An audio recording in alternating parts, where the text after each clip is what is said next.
బహుభార్యత్వం అంటే పురుషుడు ఒకరికంటే ఎక్కువ మంది భార్యలను వివాహం చేసుకోవడం. అలాగే ఒక స్త్రీ ఒకరికంటే ఎక్కువ మంది భర్తలను పెళ్లి చేసుకుంటే అది బహుభర్తృత్వం. అయితే ఇద్దరు పిల్లల తల్లి అయిన టాంజానియా మహిళ నెల్లీ ముగ్గురిని పెళ్లి చేసుకుని హ్యాపీగా కాపురం చేసుకుంటుంది.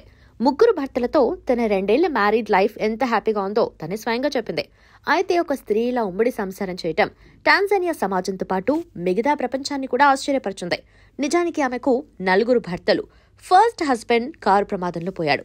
తర్వాత అతని తమ్ముడిని, మిగిలిన 2 వివాహం చేసుకుంది. ఈ 3 ప్రేమ వివాహాలే. అయితే నెల్లీ 3 భర్తలు నిరుద్యోగులే. కార్ల డీలర్గా నెల్లీ సంపాదించే దాంతోనే ఇల్లు నడుస్తుంది.